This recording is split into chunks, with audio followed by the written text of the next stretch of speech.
안녕하십니까. 최영일의 시사본부 시작합니다. 아침 저녁 대기에서 느껴지는 날씨로 가을이 성큼 다가옴을 알 수 있는데요. 오늘 또 서울 지역은 살짝 비가 뿌리고 있습니다. 곧 추석 명절도 다가오고요. 올여름이 폭염과 폭우에 시달리느라 가을 생각 못하다가 이제 겨울도 대비해야 되겠구나 하는 생각이 문득 듭니다. 개인의 생활은 우리가 각자 알아서 준비하겠지만요. 이 국가 공동체 차원에서는 정부가 세우고 점검할 것이 참 많을 것 같습니다. 현재의 국정과 또 국가의 미래를 꾸리고 대비해야 하는 정부 그리고 국회. 그런데 법사위에서는 장관과 의원들이 싸우고요. 문영위도 시끌시끌 논란입니다. 모호한 대통령실 비서실장의 답변들. 한편에서는 이른바 윤핵관보다 더 비서실장의 파워가 세진 거 아니냐, 실세 아니냐 이런 평가도 나오고 있습니다. 그런데 우리의 관심은 하나죠.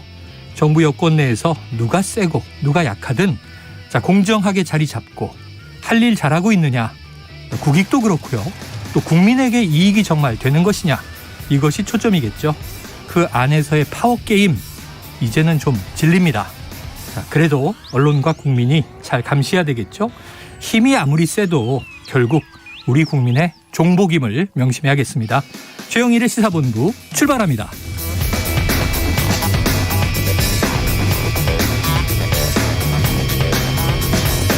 네, 1부에는요. 오늘의 핵심 뉴스를 한입에 정리해드리는 한입뉴스 기다리고 있고요. 2부 10분 인터뷰. 형제복지원 피해 생존자인 한종선 대표를 연결해서 이 진실화해위원회의 부산 형제복지원 조사 결과에 대한 의미를 짚어보겠습니다. 이어서 각설하고 시즌2 그리고 경제본부도 준비가 돼 있습니다. 한입에 쏙 들어가는 뉴스와 찰떡궁합, 디저트송 신청을 매일 기다리고 있습니다. 오늘 뉴스에 어울리는 노래가 있으면 문자 샵 9730으로 자유롭게 보내주시기 바랍니다. 오늘의 디저트송 선정되신 청취자께는요. 치킨 쿠폰 보내드리고요. 많은 참여 부탁드리면서 짧은 문자 50원, 긴 문자는 100원입니다.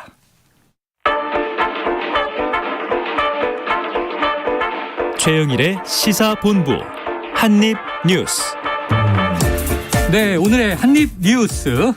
오창석 시사평론가, 박정호 오마이뉴스 기자 나와 계십니다. 어서 오세요. 안녕하십니까.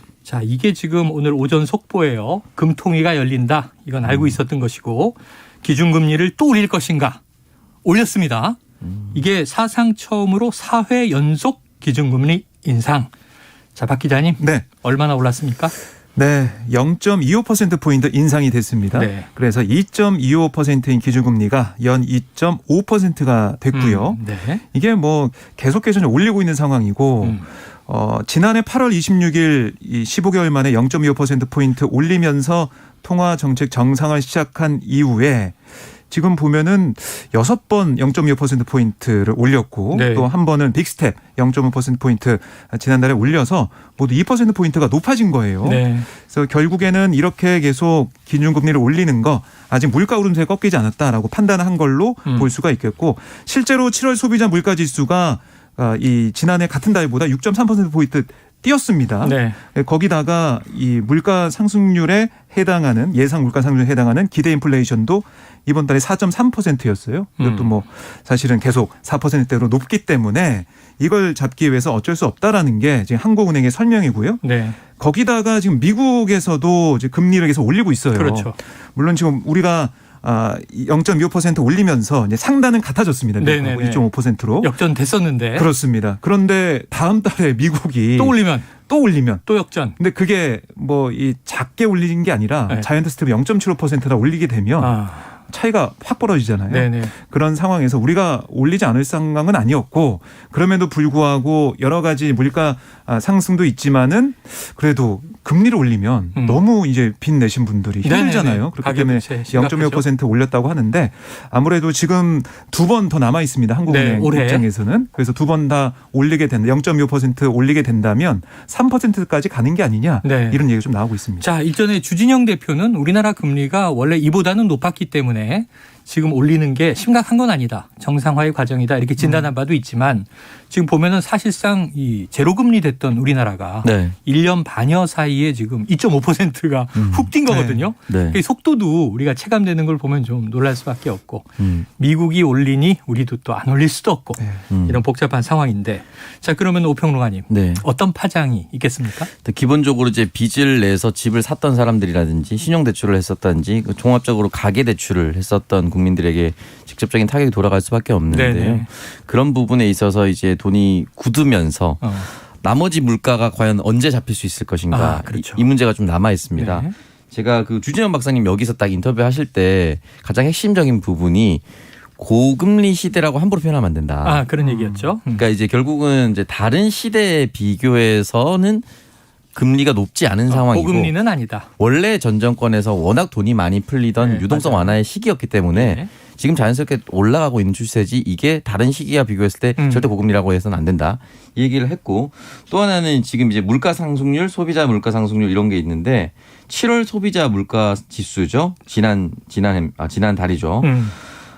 작년 같은 달보다 6.3% 뛰었다라고 합니다. 이 기록이 1998년 11월 6.8% 이후 23년 8개월 만에 가장 높은 상승입니다. 그때는 IMF 시기인데. 네, 그러니까 거기에 준할 정도의 물가 상승률이 올라오다 네. 보니까 함께 지금 당분간은 올라갈 것이고 미국 연준 그리고 미국 기준금리가 계속해서 올라갈 가능성. 미국 금리가 뭐 자이언트 스텝까지는 아니겠지만 지금 우리처럼 뭐 베이비 스텝 네. 뭐 이렇게 올라가면 사실은 올 하반기까지는 따라갈 수밖에 없을 것이다. 그렇죠. 이렇게 전망을 하고 있어서 지금 올린 것도 조금 타격이 있겠지만 하반기 계속 올라갈 수 있는 상황이 또 열려 있기 때문에 가계 대출의 압박이 좀 더 심해질 것으로 네. 보입니다. 당장 가계 부채가 워낙 크다 보니까 네. 우리나라가 국가 부채보다 가계 부채가 이제 그렇습니다. 많이 심각하다는 거잖아요. 네. 근데 가계 이자만 지금 27조 원 이상 불었다고 하고 네. 미국은 경기 침체를 감수하더라도 네. 인플레이션 잡겠다고 올리고 지금 유럽 중앙은행도 계속 또 올리고 있습니다. 네. 네. 자 어떻게 될까요? 그러니까 이게 지금 올해 6월 말 기준 가계대출이 모두 1,757조 9천억이에요. 어마어마한데 한국은행이 이렇게 이제 기준금리를 이번에 0.1%포인트 인상이 1,000조 졸파 들었던 게 엊그제 같은 그렇습니다. 1,700조. 계속 늘어나고 네네. 있는 상황. 뭐 이제 인상 속도는 좀 줄어들었지만 이렇게 되면 산술적으로만 봐도 가계대출자들의 이자 부담 전체가 3조 4천억이 늘어나는 거예요. 네. 그러니까 1년간 늘어난 이자만 27조가 넘는데 1인당 이자 부담 증가액이 128만 원 정도로 합니다. 그러니까 계속해서 쓸 돈은 없어지고 이 빚을 갚아야 되는 상황에 좀 내몰리는 상황이 됐는데요.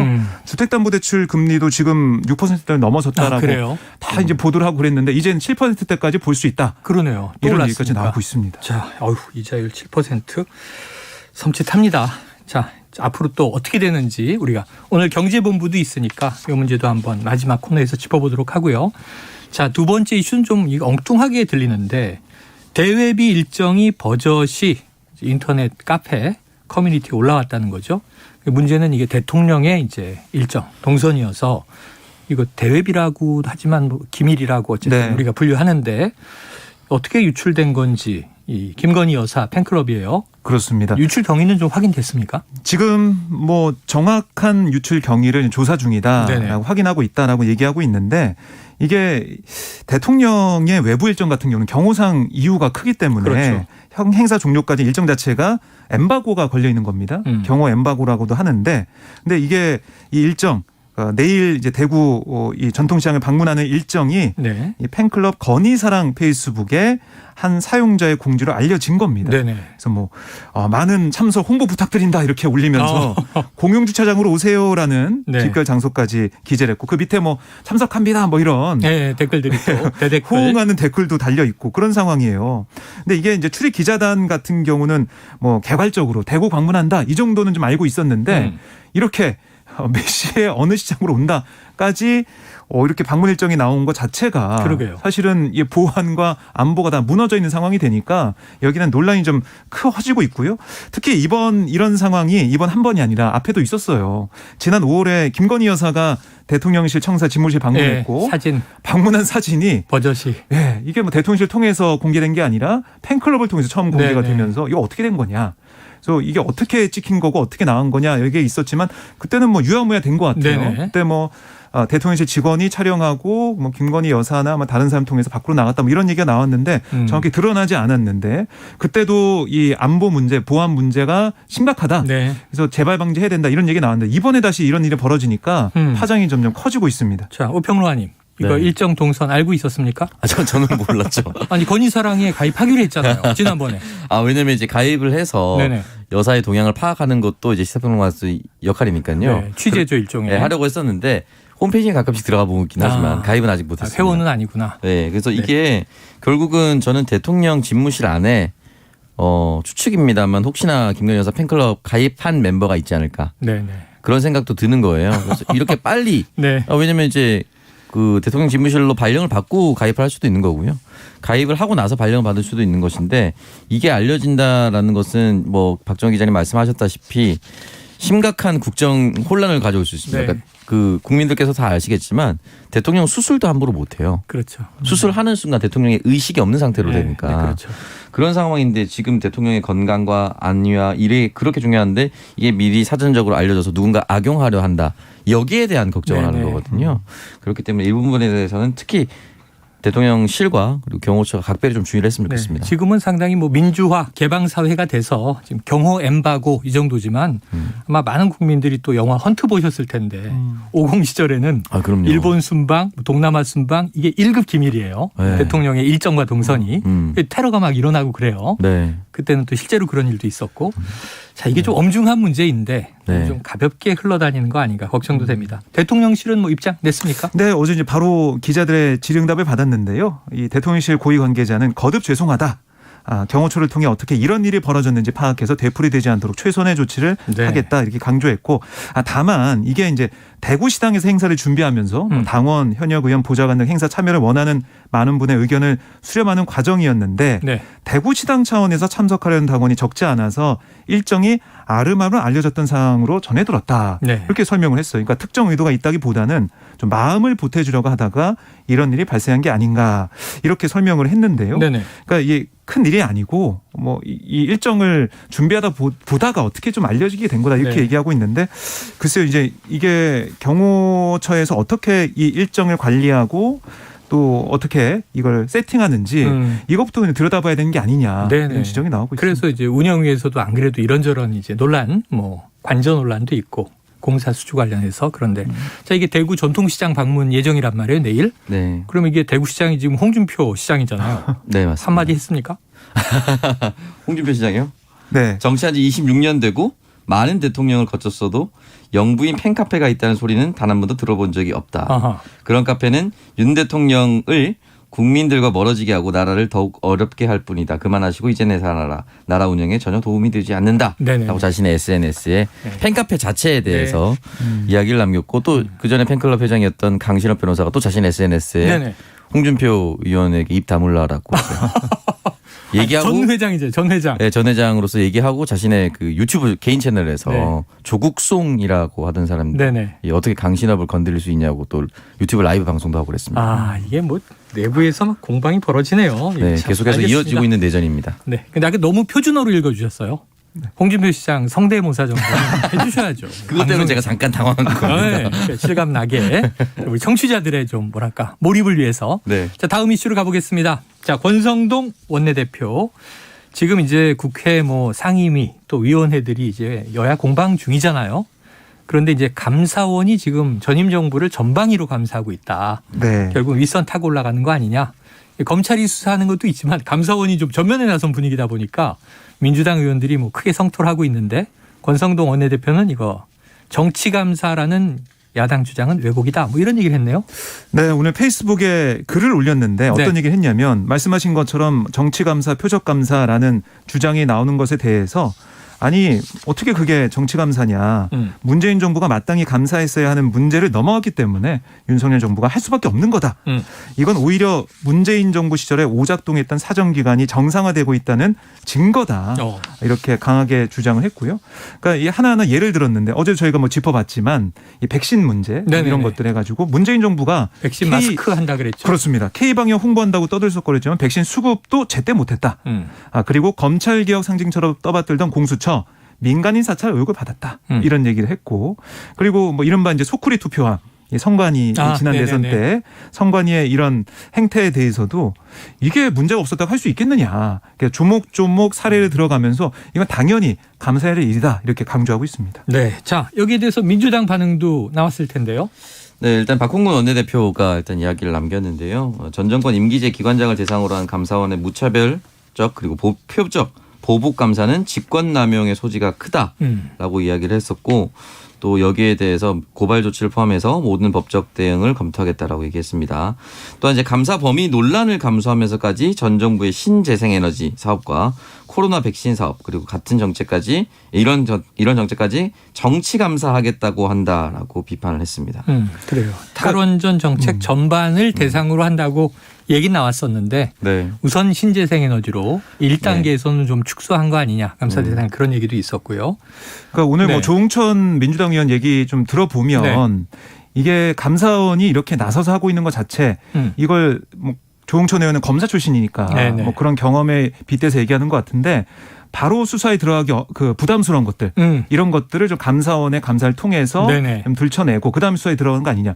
또 하나는 이게 압수수색 영장 없이 좀 자료를 네네. 확보할 수 있는 그런 편의성이 감사원에 있기 때문에 그래요? 네. 그걸 좀 노려서 이렇게 준비해서 결국 검찰 수사로 가는 게 아니냐 네네. 이런 주장도 펼치더라고요. 감사원을 거쳐서 검찰로 간다.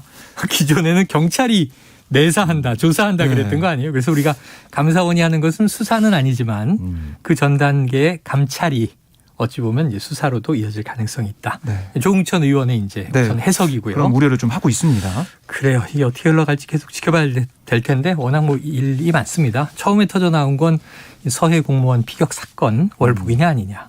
그다음에 이제 탈북 어민 두 사람을 이제 북송한 문제 이게 위법이냐 아니냐.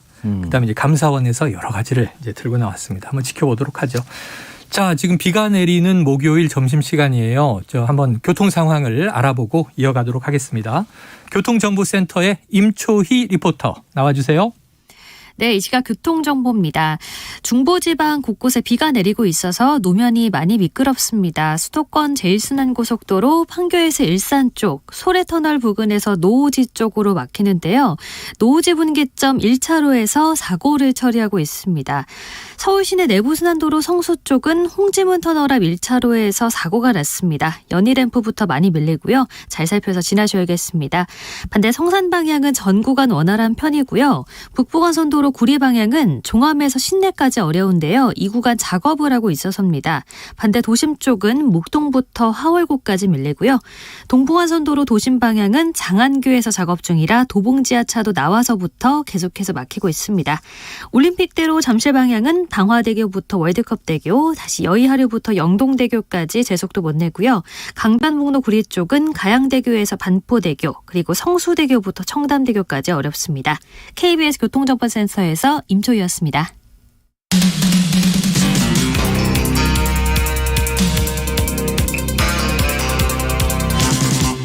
최영일의 시사본부. 네, 이제 주말 전당대회를 앞두고 있는 민주당. 그런데 이제 바로 그 직전 주간이었죠. 이번 주에 그 이재명 후보, 이재명 의원의 배우자입니다. 김혜경 씨.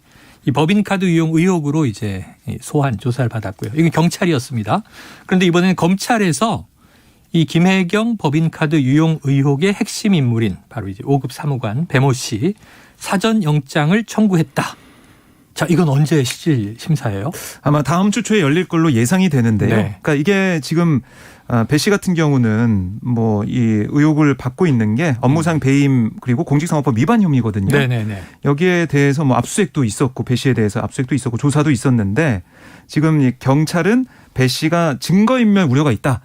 이런 판단을 해서 검찰에 이 영장 청구를 요청했고 검찰이 그걸 받아서 이렇게 영장을 청구를 한 상황입니다. 네. 그래서 다음 주 초에 실질 심사가 열리게 되는 거고 배 씨는 지금까지 법인카드 사용과 관련해서 뭐 김혜경 씨의 지시를 받은 적이 없다. 이런 입장을 유지해왔고 네. 김혜경 씨도 지시한 적이 없다. 이런 얘기를 했어요. 그래서 5시간 조사를 받고 지금 나온 상황인데 뭐 당시에는 얘기를 들어보니까 서면 진술로 많이 대체됐다고 합니다. 서면 진술 냈다고 해요. 그래서 이 사실은 문답 시간이 짧아져서 네네. 5시간 정도 걸렸다 이렇게 얘기를 하고 있는데 계속해서 배 씨나 그다음에 김혜경 씨는 다 자신들의 의혹, 혐의를 부인하고 있기 때문에 제일 중요해 보이는 게 다음 주 초에 있을 사전 영장 청구에 대한 법원의 판단. 네. 이게 될 걸로 보입니다. 그래요. 만약에 법원이 어떤 내용으로 판단 내리느냐, 뭐 공범관계나 이런 것들을 인정하는 여기에 따라서 경찰이 다시 또 김혜경 씨에 대한 피의자 신분 소환에 조사를 했으니까 영장 청구나 이런 것도 아니면 검찰 송치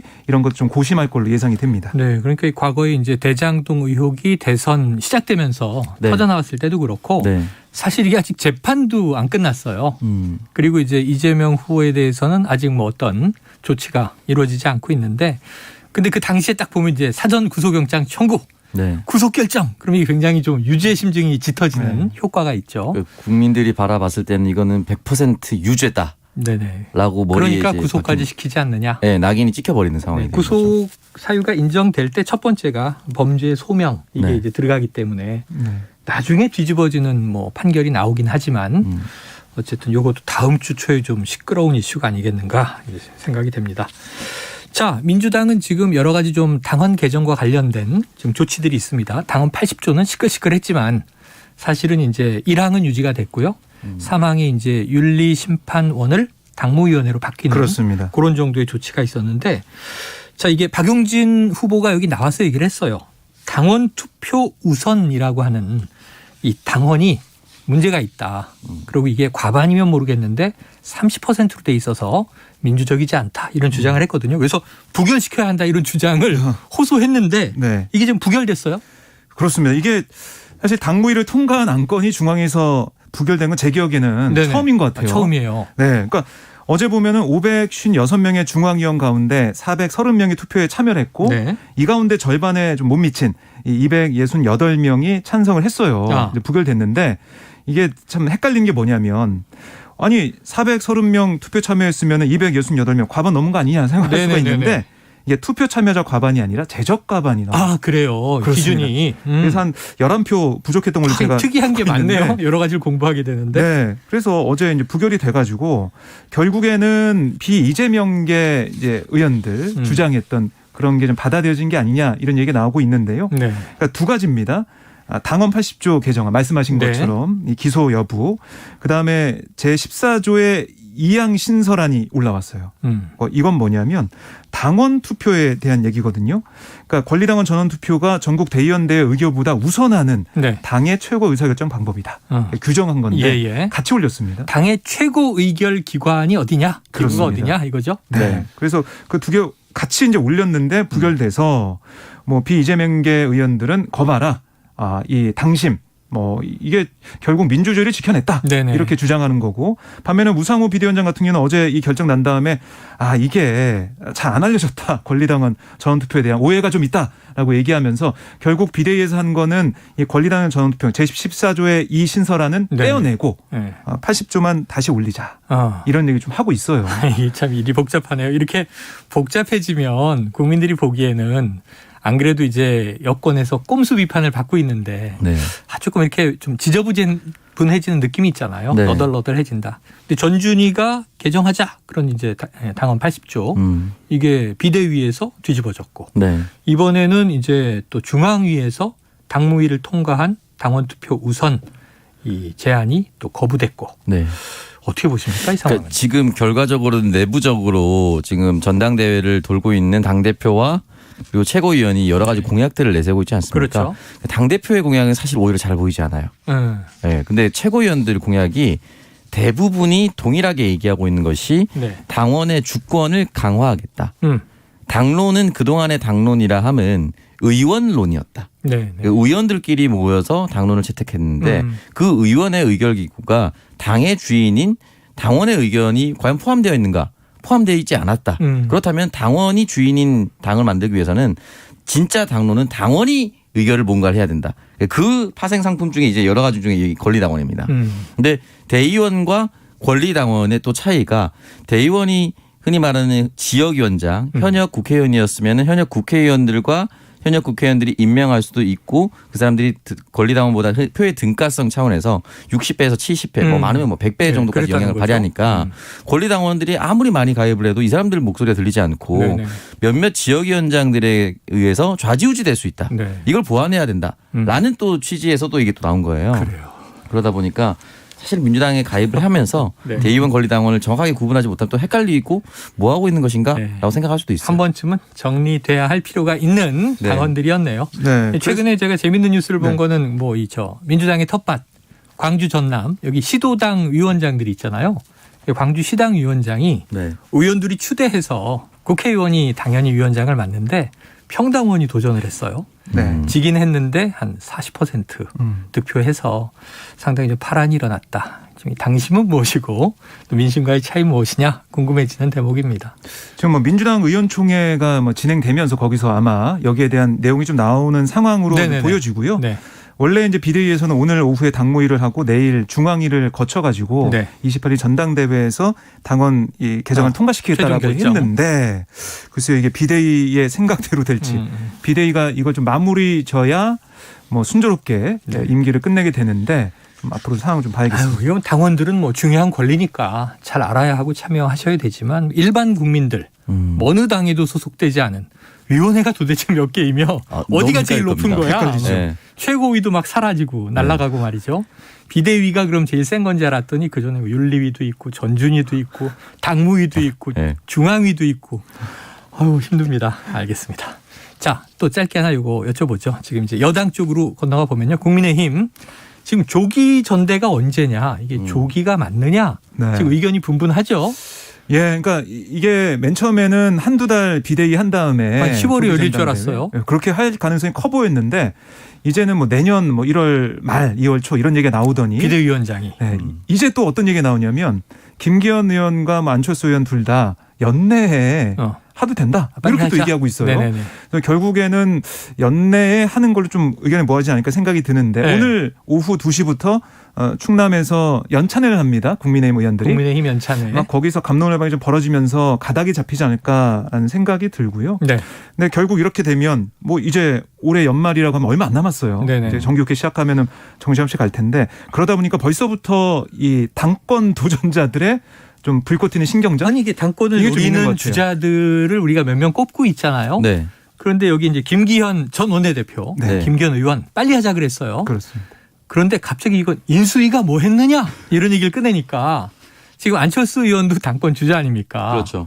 인수위 부정은 윤 정부에 대한 부정이다. 야 이게 지금 이준석 전 대표는 없어졌는데 또 싸워요. 이제 결국은 차기 당권 싸움으로 아예 몰이를 가는 거죠. 그러니까 네. 인수위가 뭐 했느냐. 인수위원장이 이제 가장 큰 타격을 받을 거고 나만 타격받을 수 없으니까 이건 대통령을 이름을 정부를 밀고 돌려가지고 들어간다. 너 혹시 대통령 공격하는 거야? 이런 지금 속마음으로 싸우고 있는 것 같아요. 김기현 전 원내대표는 국감이 끝나는 10월에서 11월 사이에 전당대회 열어서 아예 출범을 해서 이준석 대표가 징계가 1월 8일에 끝납니다. 네. 네. 그러니까 애초에 참여 자체를 제한해버린. 그렇죠, 그렇죠. 그러니까 결국 연내에 열리게끔 하는 것은 이준석 대표가 이 레이스에 아예 못 참여하도록 네. 참여하지 못하도록 제어하는 이제 역할을 하는 것이니까 여기에 대해서 계속 주장을 하고 있는 것이고 근데 만약에 실제로 이런 타임라인으로 움직일 경우에는 네. 이준석 대표가 당원에 따라서 참여를 하지 못한다 하더라도 네. 이준석 대표가 강력히 지지하는 누군가가 등장할 수 있겠죠. 네. 네. 그렇게 해서 그 전까지 이준석 대표에 대한 형사적 처벌이라든지 이런 것들이 전혀 나오지 않는다면 오히려 이준석 대표가 지지하는 사람이 큰 영향을 또 가질 수도 네네. 있습니다. 그래서 김기현 원내대표 안철수 의원이 싸울 수 있는 시간이 과연 얼마나 오래 갈 것인가 또. 이거 너무 아니한 논평 아니에요? 지금 이준석 대표 매일 방송에 나와서 아주 이게 대통령 맹공을 하고 있는데 지금 뭐 네. 신군부, 뭐 절대자, 또 이 비상계엄 막 이런 게 등장했고 네. 말이 점점 세지는데 그러면 지금 뭐 민주당보다 이준석 전 대표 한 명이 네. 더 엄청난 지금 야당 역할을 하고 있는 셈이잖아요. 사실 그렇죠. 비판자. 네, 근데 이제 워딩이 세서 그렇지 네. 정확한 특정 행위가 나오진 않았죠. 네. 그러니까 자신을 공격한 절대자와 절대자 주변의 윤핵관이라고 했지만 지금 윤석열 정부에서 일어나는 예를 들어서 팬클럽과 관련된 내용이라든지 이렇게 특정 사안을 공격하지 않았습니다. 네. 사람을 공격했죠. 근데 약간 이제 불안한 얘기가 또 나와서 이제 우리가 영부인 언급을 또 하는 것 같아서 이게 어떻게 흘러갈까 막 조마조마 보는 제가 조마조마합니다. 근데 내년 1월에 뭐 전당대회가 열린들 네. 이게 당대표 도전을 할 수 있겠는가 어떤 역할로 앞으로 갈 것인가 이게 참 반지의 제왕 좋아해서 그 얘기 많이 언급하는데 네. 본인이 또 국민의힘의 골룸이 되는 것은 아닌가. 여러 가지 좀 걱정이 돼요. 지켜보도록 하죠. 오늘 뭐 연찬회에서도 이준석 리스크 이른바 여기에 대한 의원들의 의견도 좀 나올 것 같은데 결국에는 이준석 대표는 뭐 전 대표는 네. 계속해서 이런 기조로 간다면 네네. 풀 수 있는 것은 윤석열 대통령밖에 없는 것 같아요. 대통령이 포용을 하든가 아니면은 지금 상황에 대한 어떤 입장을 좀 밝히면서 네. 사태를 좀 풀어나갈 수 있는 방법이 있는데 그게 안 된다면 그러려면 봉합이 잘 이루어져야 되는데. 그러니까 그게 안 된다면 계속해서 이 상황은 평행선을 달리게 될 거고 국민의힘에서 새로운 당대표나 지도부가 선출된다고 해도 이런 혼란 상황은 정리가 안 될 거라는 생각이 듭니다. 네. 만났는데 또 결렬되거나 봉합이 잘 안 되면 오늘 절대자를 만나고 왔습니다. 이렇게 또 얘기할 거 아니에요. 그렇죠. 자, 이준석 전 대표 오늘 뉴스에는 들어있지 않습니다만 매일 메시지를 내고 있기 때문에 언급한 이유는 자꾸 아침 저녁 방송만 나가고 계셔서 시사본부에 나와서 좀 얘기를 하시라 이렇게 메시지를 저도 드리는 겁니다. 네, 얄밉습니다. 예, 이거 끝으로 하나 여쭤볼게요. 지금 이게 정치권 뉴스가 아니고 생활권 뉴스인데 치킨 게임이 벌어졌다. 지금 요새 뭐 10,000원보다 훨씬 싼 치킨들이 네. 대형마트에서 등장해서 논란이 시끌시끌한데 지금 닭 튀기다가 화장실에도 못 간다. 이건 누가 하는 얘기입니까? 예, 그러니까 지금 말씀하신 것처럼 치킨 이제 배달시키려면은 배달료 포함해가지고 너무 이제 비싸잖아요. 뭐 3만 원 치킨 뭐 이런 얘기도 나오고 2만 있는데 원을 훅 넘어가고 있죠. 그런데 배달, 배송료까지 하면. 대형마트에서는 10,000원 미만으로 네네. 예, 치킨을 사 먹을 수 있다. 이게 이제 각 마트별로 홍보를 막 하고 있어요. 그래서 소비자들이 많이 가게 되는데 뭐 얼마 이제 치킨이 준비가 안 돼 있어서 금방 뭐 동이 난다라는 뉴스는 많이 봤잖아요. 한정 판매겠죠. 그런데 그 치킨을 만들어내는 노동자들 정말 고생을 하고 있습니다. 직원들 치킨 튀기고 네, 포장하고. 그러니까 지금 보면은 이걸 튀기는 조리 노동자들 얘기 들으면은 정말로 치킨 튀기느라 화장실 갈 시간도 없고 네네.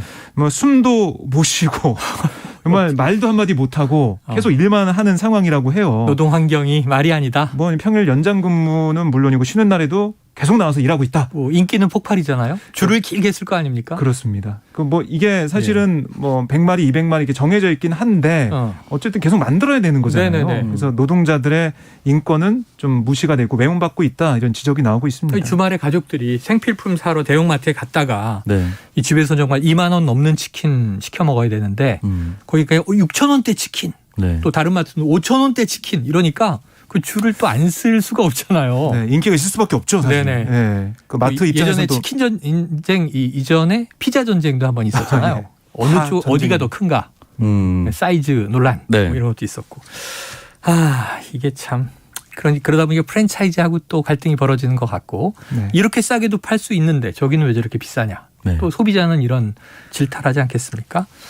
알겠습니다. 자, 오늘 한입뉴스 여기서 정리하고 치킨은 알아서 드시고요.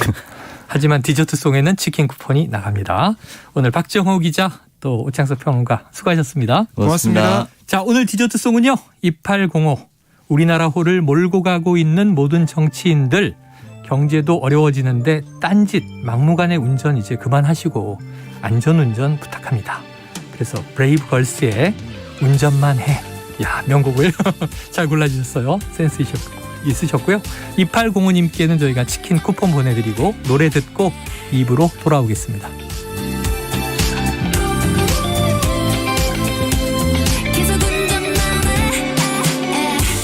왜 이리 된 걸까 우리 사이가 갑자기 어색해졌단 걸 왜 달라졌을까 웃음이 말라서 함께 있는 게 불편해졌어 없이 그냥 걷기만 해요 We just walking down the street 아무런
안녕하세요. 바른말 고운말입니다. 예전에는 여름이 되면 하얀 모시옷을 곱게 차려입으시는 어르신들을 종종 뵐 수 있었는데요. 요즘은 그런 모습을 보는 것이 그리 쉽지는 않습니다. 모시옷은 대개 모시풀 껍질에 섬유로 짠 것을 말하죠. 모시옷 가운데 진솔옷이라고 하는 것이 있습니다. 진솔은 봄, 가을에 다듬어서 지어 입는 모시옷을 말합니다. 우리 속담에 빨다린 채 말고 진솔로 입거라 라는 것이 있습니다. 여기서 빨다리다는 빨아서 다리다란 뜻의 동사인데요. 옷을 빨아 다렸더라도 마구 드러내지 말고 진솔로 그대로 가지고 있으라는 뜻으로 언제나 본래 모습을 잃지 말고 순수함을 지키라는 것을 비유적으로 이르는 말입니다. 그런데 이 속담에 나온 진솔은 앞서 말씀드린 모시옷이 아닙니다. 다른 뜻이 하나 더 있는데요. 한 번도 빨지 아니한 새 옷을 뜻하는 우리 고유어 표현으로 진솔옷이라는 게 있습니다. 그리고 한 가지 더. 첫물에는 옷이 잘 더러워지지 않으니까 좀 더 입다가 빨라는 말도 있습니다. 여기서 첫물은 옷을 새로 지어 입고 나서 그 옷을 빨 때까지의 동안을 뜻합니다. 따라서 옷을 한 번도 안 빨았을 때 조금이라도 더 오래 입으라는 뜻입니다. 바른말 고운말 아나운서 변희영이었습니다.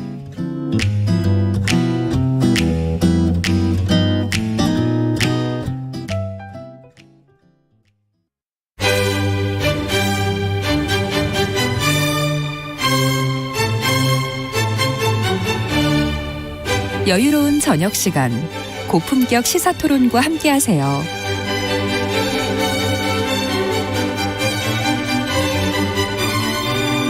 평일 저녁 7시 20분 KBS 열린 토론 정준희 교수와 함께합니다.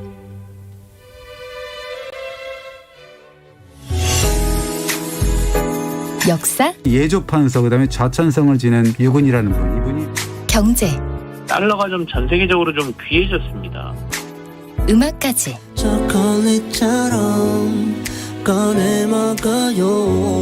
잠들기 전 꺼내 먹는 지식 알사탕. KBS 1라디오 김성환의 시사야. 평일 밤 10시 5분 당신을 기다립니다. 놓치지 마요.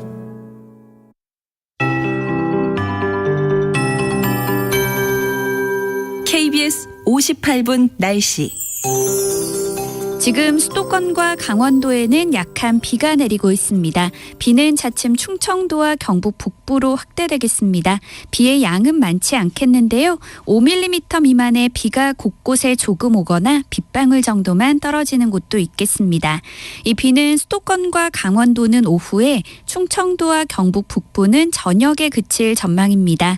남부지방은 지금 구름이 많이 껴있고 구름 사이로 볕이 강하게 내리쬐고 있는데요. 밤에 전북 북부와 경북 남부 지역에는 곳에 따라서 빗방울이 떨어지겠습니다. 그리고 비가 내리는 중부지방은 낮에도 선선하겠습니다. 오늘 한낮 기온이 서울 24도, 대전, 강릉 27도 등에 머물며 어제보다 1도에서 4도 정도 낮겠는데요. 반면 남부지방은 부산이 28도, 광주 29도, 대구와 제주 30도까지 오르면서 경상남북도를 중심으로 어제보다 1도에서 7도나 높아 덥겠습니다. 남부지방은 모레까지 낮 기온이 30도 안팎까지 오르겠고요. 습도 때문에 체감 온도는 조금 더 오르면서 더울 전망입니다. 중부지방은 이제 낮 기온이 30도를 밑도는 날이 많겠고요. 아침 기온은 전국 대부분 지방이 20도 안팎을 보이며 선선하게 느껴지는 곳이 많겠습니다. 현재 서울의 기온은 23.2도입니다. 송소진입니다.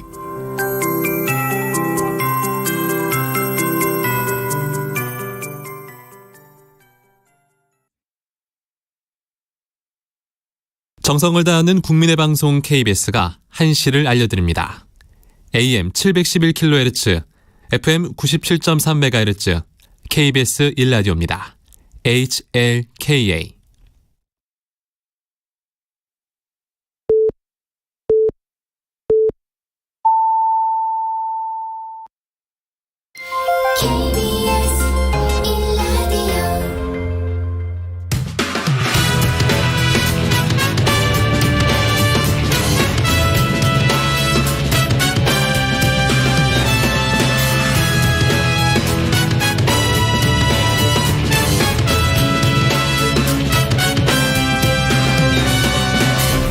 KBS 1라디오 최영일의 시사본부.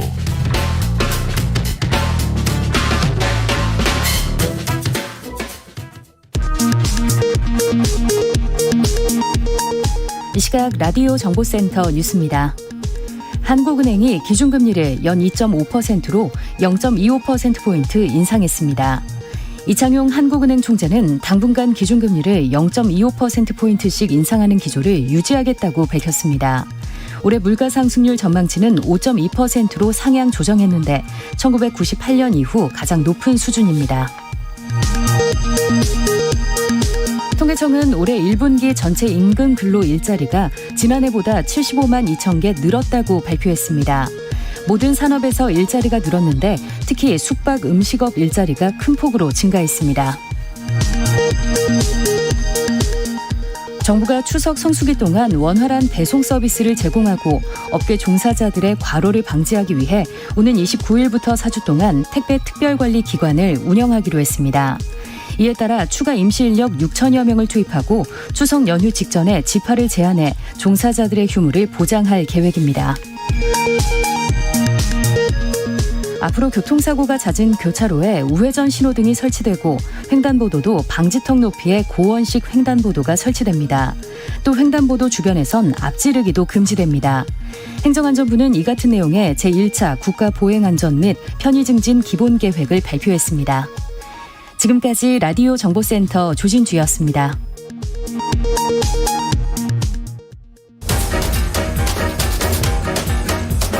최영일의 시사본부 10분 인터뷰. 네, 화제 이슈를 콕 짚어보는 10분 인터뷰 시간입니다. 부산 형제복지원에서 자행된 인권유린 사태. 자, 국가 공권력 개입에 의한 것이었다 하는 이 사실이 정부기관을 통해서 35년 만에 공식 인정이 됐습니다. 진실화해위원회가 1년 3개월 조사 끝에 진실규명 결정을 내린 건데요. 자, 그래서 오늘은요, 형제복지원의 피해 생존자이자 오랜 시간 이 진상규명을 위한 길을 걸어오신 분입니다. 한종선 형제복지원 사건 피해 생존자 모임 대표를 연결해서 이번 진상규명 결정의 의미와 또 향후 대책 이야기를 나눠보도록 하겠습니다. 자, 한 대표님 나와 계시죠? 네, 안녕하십니까. 자, 이게 수십 년의 시간이 걸렸습니다. 진실이 이제 드러나게 된 건데요. 감회가 네. 정말 남다르실 것 같고요. 이 진실규명 결정 소식 들었을 때 기분은 어떠셨습니까? 반신반의했습니다, 일단은. 아, 반신반의. 네. 믿기 왜냐하면 어려웠다.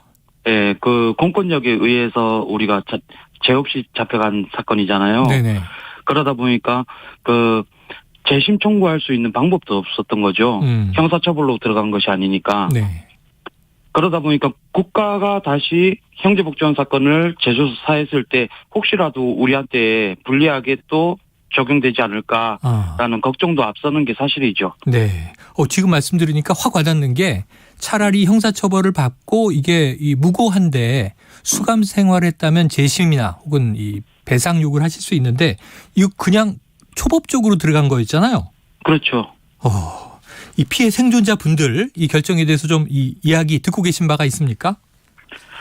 일단 그 피해 생존자들은 지금 현재로서는 죽기 전에라도 이렇게 자기 억울함을 풀 수 있는 기회가 와서 다행이다라는 의견이 과반을 넘죠. 네네.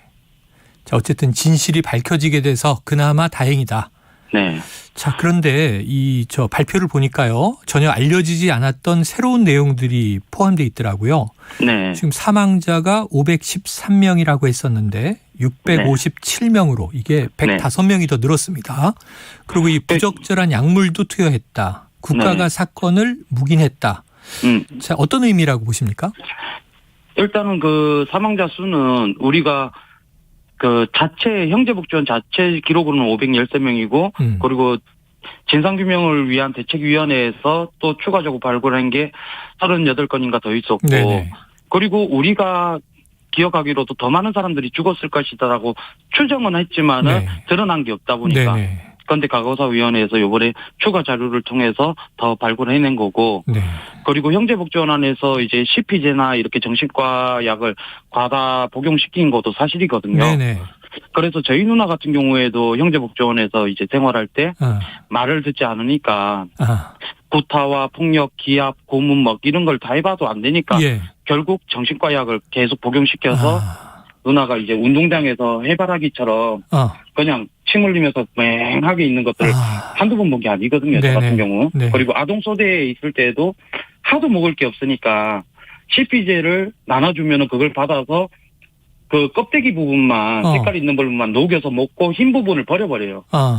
그걸 이제 버리면 걸리면 이제 또 혼나는데 안 걸리게끔 버리는 건데 그걸 하얀 것까지 먹으면은 우리가 이상해진다는 걸 알고 있는 거죠. 그런 것들을 목격했으니까. 그럼 지금 뭐 이 숫자로 사망자가 몇 명이다 이런 발표뿐 아니고 또 부적절한 약물을 투여했다 이런 게 아니고 현장에서 지금 떠올리기는 힘드시겠지만 다 목격을 하신 거네요. 그렇죠. 하도 먹을 게 없다 보니까 오죽하면은 그 정신과 약 주면은 그 껍데기만이라도 달달한 부분만 먹고 이렇게 뱉어내겠습니까? 야, 자, 지금은 좀 어떠신지 여전히 좀 밥을 빨리 먹는 습관 이게 뭐 군대나 수용소 같은 또 잘 때 불을 끄지 못한다 이런 얘기를 들었는데 좀 호전되고 계십니까? 나아지셨습니까? 아니요, 전혀 그건 나아질 기미가 없고요. 이미 그 밥 빨리 먹는 거는 습관이 된 것 같기도 하고요. 그리고 이제 불을 끄고 자려고 노력도 해봤는데 잠을 못 자요. 그 상태로는 무섭고. 그럼 뭐 35년이 넘는 트라우마를 지금 겪고 계신 거네요. 그렇죠. 그런데 이제 그 부분은 제가 견딜 수 있는 부분이라고 생각하는 부분이지만은 다른 피해 생존자들의 후유증들은 그 말로 표현은 못하죠. 심한 경우는 어떻습니까? 심한 경우에는 일단 남을 믿지 못하는 의심병들이 너무 심한 부분도 있고, 그리고 이제 술로 의존할 수밖에 없는 이 사회적 구조다 보니까 신체적, 육체적, 정신적으로 많이 피폐해져 있는 건 사실이에요. 네. 자, 진실화해위도 이 트라우마 치유 방안을 마련해야 한다 이런 이야기를 했습니다. 피해 생존자분들이 원하시는 좀 방안이 있을까요? 어떤 지원 필요합니까? 일단은 그 트라우마 치유라는 것이 되게 간절하고 필요한 부분이고, 그렇다고 해서 트라우마 치유에만 목적을 둘 것이 아니라 트라우마 치유 기법이나 방법들이 여러 종류가 있는데 그중에서도 이왕이면은 피해 당사자들이 트라우마 치유를 받으면서 기술까지 연계를 시켜서 이 사람들이 사회적 일원으로 돌아갈 수 있게끔 만드는 트라우마 치유가 가장 절실하다고 저는 보여집니다. 예, 심리 치유도 필요하지만 나아가서 사회인으로 생존을 책임지고 살 수 있도록 복귀시키려면 기능이나 기술, 직업교육도 함께 연계돼야 한다. 네. 그러니까 지금 30여 년 동안 뭐 일상 복귀가 다들 어려우셨다는 얘기가 되는 셈이네요. 그렇죠. 그래요. 자, 진실화해위는 강제 수용 피해자와 유가족들에게 공식적으로 사과하라. 이렇게는 얘기를 했는데 그 사과 주체를 구체적으로 지목하진 않아서 여쭤보겠습니다. 그럼 누가 어떤 방식으로 사과를 하기를 바라십니까? 일단은 대한민국이라는 이 국가 자체가 지금 윤석열 대통령이 이렇게 운영을 하고 있는 국가 시스템인데 지금 윤석열 대통령만이 대한민국의 주권 통수권자는 아니잖아요. 역사적으로 이어오는 사건이라서 지금의 현 대통령께서 이 공고사항을 받았으면 그 부분에 대해서는 대통령께서 과거에 이런 대통령들이 저질렀었던 부분에 대해서 책임을 지고 사과를 하고 그 후에는 이런 일들이 제발 되지 않도록 정책적으로 앞으로 이런 인권 침해가 발생하는 정책은 만들지 않겠다라는 것들 재발 방지 약속을 해 주셔야 되는 거죠. 네, 알겠습니다. 그렇기 때문에 이건 무슨 행정부 어디 부서가 사과를 해야 된다 이런 논리일 수는 없는 거죠. 각 부처에 대한 책임이 있는 부서들은 자발적으로 사과를 하되 그 전체적인 것들을 또 대통령이 하는 것은 맞는 거죠. 네, 현 정부 행정부의 수장인 윤석열 대통령이 뭐 이 형제복지원과 직접 관련 없지만 국가가 잘못해온 일이니 국가를 대표해서 국가를 대표하는 직위에 있는 분이 사과했으면 좋겠다. 그리고 향후에 이런 일이 결코 없으리라는 약속 또 대책이 필요하다. 이런 말씀이셨습니다. 그러니까 이제 진상규명을 하게 된 이유는 말 그대로 실제로 이게 국가폭력이 있었는지 없었는지 확인하기 위함이고, 두 번째로는 그 국가폭력의 피해 당사자들을 발굴해서 이 사람들의 그 처한 상황을 구제하기 위함이기 때문에 진상규명을 한 건데, 그렇죠. 그 부분에 대해서 책임을 지지 않겠다, 공고를 받았음에도 우리는 모른 척하겠다라고 하는 것은 대한민국 민주주의 자체를 부정하는 거라고 저는 생각을 합니다. 자, 이건 우리 과거사의 좀 치유를 위해서 최근에 보면 다 5.18도 사과하고 그러고 있잖아요. 그렇죠. 4.3 사건도 그렇고요. 네. 자, 형제복지원 사건도 이게 그에 못지않은 지금 600여 명의 사망, 억울한 죽음이 있었고, 아까 누님 사례는 정말 좀 마음이 먹먹해집니다. 그렇죠. 저희 아버지 같은 경우에는 그 정신병원에서 조사도 받지 못하고 코로나로 인해서 돌아가셨거든요. 얼마 전에. 네네. 자, 고인의 명복을 빌고요. 그런데 당시 주범이었던 이 박인근 형제복지원 원장 징역 2년 6개월 선고로 끝이 났어요. 처벌이. 그리고 이게 50 때 벌어진 일이니까 삼천교육대와 함께 고 전두환 씨도 사과 한마디 없이 고인이 됐습니다. 이 가해자를 용서할 기회마저 뺏겼다. 용서할 기회마저 뺏겼다 이렇게 얘기를 하셨고요. 자, 당시 보육원 관계자들이나 사건과 관련된 인물 등 좀 이게 사과는 국가가 한다고 하고 진실 규명을 했으니까 처벌에 대한 요구는 없으십니까? 저희가 그 처음부터 진상규명을 요구할 때부터 계속 요구했던 것이 그겁니다. 그 박인근 가족들에 대한 재산 몰수라든가 그리고 이제 책임자 처벌에 대해서 계속 요구를 했었던 거고, 그런데 이제 대한민국에서는 그런 것들에 대해서 너무 미흡하게 아직 일조차 안 하려고 하고 있는 듯한 뉘앙스가 보여요. 그렇기 때문에 그 부분에 대해서는 강력하게 저희들은 좀 국가가 나서서라도 책임자들을 처벌하고 환수하고, 그리고 이제 전두환 대통령이나 뭐 이런 사람들, 박인근 원장이나 우리가 용서를 한다라는 근거는 그 사람들이 진심으로 사과를 했을 때 그 부분에 대해서 우리가 용서를 할지 말지에 대한 피해 당사자들의 권리라고 생각을 합니다. 립 서비스식으로 그 쇼를 보여주기 위해서 하는 사과는 진정한 사과라고 볼 수가 없는 거죠. 그 후속 조치가 이루어질 때 그 진정성으로 우리가 피해 당사자들이 이 부분에 대해서는 사과를 받아들일 준비가 돼 있고 우리는 그 부분에 대해서 용서를 해보겠다라는 건데 그 기회조차도 주지 않았던 거죠. 전두환 대통령은. 맞습니다. 지금 거꾸로 돼 있는 것 같습니다. 피해자의 권리가 용서이고 용서를 할지 말지는 피해자의 입장인 거고, 사실은 먼저 사과의 진정성 그리고 여기 후속 조치, 뭐 아까 말씀하신 대로 사실은 당시에 아까 그렇게 배를 굶주리셨다고 했는데 불황자 수용이라는 명목으로 막대한 정부 지원을 받아서 밥도 굶겼다는 얘기가 되는 거잖아요. 밥을 굶겼다라는 것보다는 일단 밥 먹는 시간은 정해져 있는데 사람 인원수가 4,000명이 넘다 보니까 식당에서 밥 먹는 대기가 엄청 길 수밖에 없고, 그리고 밥을 먹으러 들어갔다 하더라도 뭐 5분 이내에 선착순을 막 시킨단 말이죠. 그럼 한 소대에 80명 내지 100명 가까이 생활을 하는데 선착순 20명 이래버리면 20명 이후부터는 두들겨 맞아야 되는 거예요. 아이고, 그럼 안 맞으려면은 밥을 굶어야 되고, 밥을 든든하게 먹으려면은 맞아 죽을 각오를 하고 먹어야 되는 거였죠. 이게 뭐 그러다 보니까 영양실조가 거의 95% 사람들이 다 걸렸다라고 보시면 돼요. 밥 문제가 아니고 가혹행위 뭐 다 연결돼 있습니다. 거기다 심지어는 사망까지. 자, 국회 앞에서 천막농성도 하시면서 어렵게 여기까지 오셨습니다. 이제 남은 거는 명예회복도 있지만 또 보상, 배상 문제 등 갈 길이 멀어 보입니다. 어떤 부분이 가장 힘들 걸로 예상하세요, 앞으로? 지금 현재로서는 그 과거사위원회에서는 공고사항을 발표했지만은 한편으로는 손해배상 기준에 대한 대한민국이 너무 인색한 부분이 있잖아요. 배보상에 대한 그걸 애초에 미리 만들어 놨더라면 일괄적으로 그 수순에 따라서 가면 되는데 피해 당사자들이 인정받았다 하더라도 그런 기준이 없기 때문에 소송을 이때까지 진행해 왔던 것 같아요. 그 역대 과거사 사건들을 들여다보면.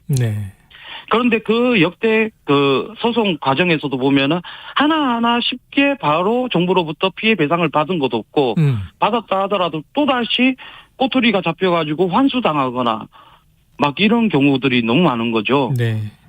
그래서 그 소송에 대해서도 그 국가가 그 잘못을 인정을 한다면 그 부분에 대해서 정확하게 피해 배상에 대해서는 합리적으로 좀 진행해 주셨으면 좋을 것 같아요. 네. 지금 현재 법률적으로는 개개인이 국가배상 청구를 해야 되고 이게 아주 번거로운 문제가 보통이 아닙니다. 네. 국회 차원에서 법률 개정도 필요해 보이고요. 그렇죠. 그리고 진실화의가 그동안 이제 행정안전부, 부산시 등에 이제 통지 많이 보내셨는데 진실화의가 보내온 65건의 권고는 행안부가 모두 반송한 상태다. 이 걱정이 됩니다. 자, 끝으로요. 이 진실 규명을 신청한 피해자 수는 544명이라고 하는데 사망자가 지금 600명대로 나왔고요. 그런데 아까 4,000명 이상 수용됐었다고 얘기를 하셨잖아요. 네네. 연인원은 더 많을 것 같습니다. 네. 그럼 피해 규모에 비해서는 턱없이 적은 숫자가 신청을 한 건데 아직 신청하지 못하고 있는 않고 있는 피해자분들에게 좀 용기의 한 말씀을 해주신다면 어떤 메시지 남기고 싶으십니까? 지금 현재 그 우리 피해 생존자들에게 제가 육성으로 남기고 싶은 말은 네. 두렵다고 해서 믿지 못한다고 해서 지금 내 아픔을 드러내지 않는다면 다시는 이런 기회가 또 언제 올지 모릅니다. 국가에서 법이 없어서 피해 당사자들의 억울함을 풀어주지 못한 기간이 과거사법이 통과되기까지 10년이라는 시간이 걸렸습니다. 네. 그래서 조금이라도 다시 용기를 내서라도 지금 국가가 이렇게 조사를 하고 국가가 잘못했음을 인정하고 사과를 하라고 이야기한 시점에서 여러분들이 잘못한 것이 아니기 때문에 떳떳하게 나와서 국가의 잘못을 증언하시고 그리고 그거에 대해서 당당하게 사과를 받아주시기를 그리고 사과를 받고 국가를 용서하고 말고는 피해 당사자들의 본인의 의지에 달려있는 거죠. 그 부분에까지 제가 뭐 이렇게 해라 저렇게 해라 할 수 없는 부분이기 때문에 여러분들의 피해 사실을 정확하게 알리고 국가로부터 당당하게 사과를 받아내시기를 진심으로 원하는 바입니다. 저는. 네, 대표님이 그렇게 권해주셨습니다. 피해자 여러분이 죄인이 아닙니다. 여기선 국가와 기관이 죄인이죠. 당당하게 나서시면 좋겠습니다. 자, 오늘 말씀 여기서 정리하죠. 한종선 형제복지원 사건 피해 생존자 모임 대표였습니다. 오늘 말씀 고맙습니다. 네, 감사합니다. 네.